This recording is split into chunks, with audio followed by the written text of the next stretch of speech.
Hello everyone, and welcome to Capitol Watch for Friday, January 24th, our weekly look at the Missouri Legislature.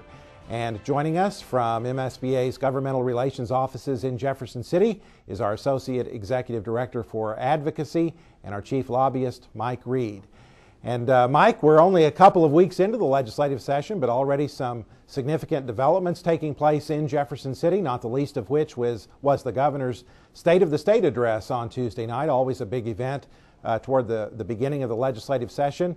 And tell us about what the governor proposed in his State of the State address. Well, that's right, Brent. And in fact, the legislature is really starting out of the gate very, very fast. They're working on a whole bunch of things. The governor's State of the State address puts out his proposal for the budget and where he expects things to go. He included in this address more funding for the foundation formula, quite a bit more funding. Hopefully, then the foundation formula gets fully funded within the next 2 years. It's quite a impressive and monumental task. And it's going to be run into some very interesting situations. But it was good news for schools and school districts.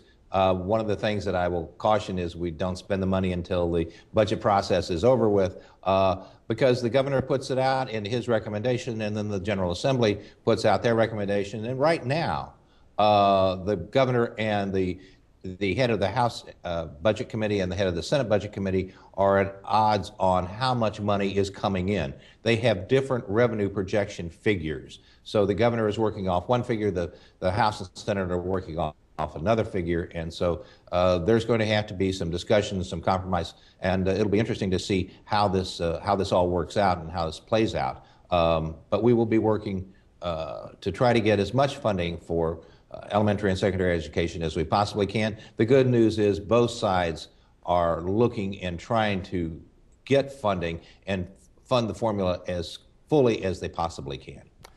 And Mike, the governor did propose a $278 million increase in funding for the foundation formula. And during his speech, he issued a challenge to legislators regarding that issue. Let's take a look now at what he said. You know, every one of us has run for office. And when we knocked on doors and folks asked if we believed in public education, we all said yes.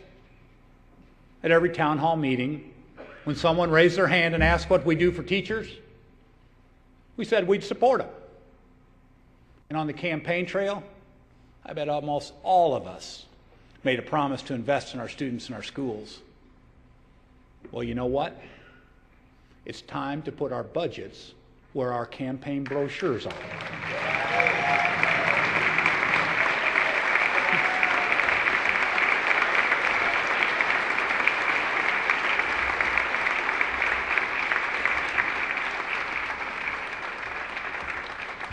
It's time to decide whether we're merely going to talk about public education or whether we're going to fund it.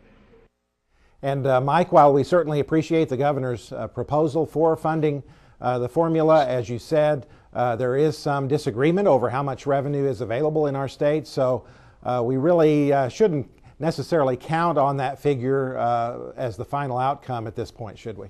No, we shouldn't. But yes, we really appreciate the governor putting it in and saying, here it is, here is my idea for education, you know, what is yours? So it will lead to some hearty debates, which is very good.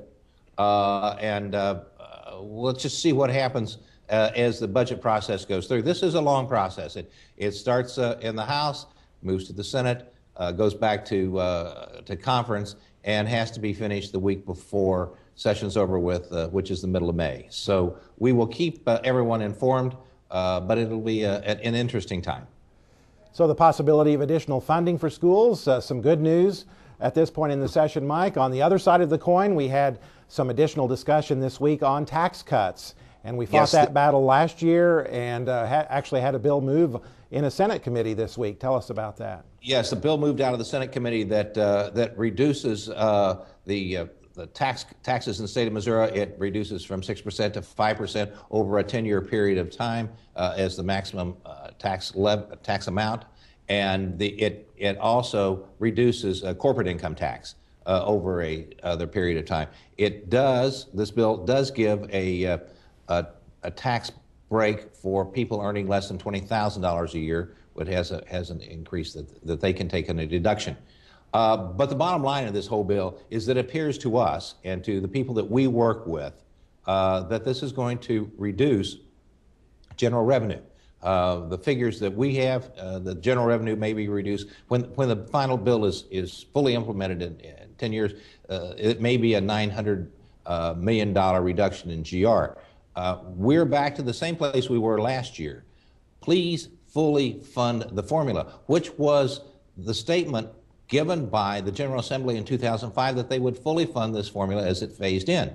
When you fully fund the formula, then after that, then we can talk about taxes, reduction of taxes, but right now the commitment made to public education has not been met.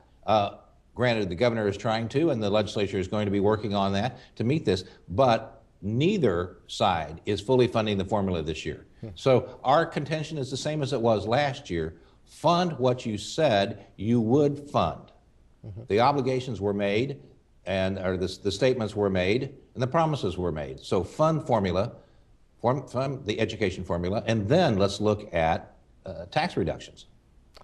And Mike, this tax cut issue, though, it does seem to be on the fast track, doesn't it? That the supporters of this idea want to get something to the governor quickly during the session, don't they? Yes, I believe that this will get to the governor very quickly. It's on the fast track. It'll get through the Senate relatively quickly, and I think it'll get through the House. So I believe we will see. My guess is we'll see this finished up probably before spring break. Another issue this week, Mike, that got a lot of attention was the student transfer issue, and there was a hearing in a Senate committee on that. Yes, there were 5 bills heard in the Senate committee on the student transfer issue. All of these bills were exactly the same, and it was a lot of lively discussion.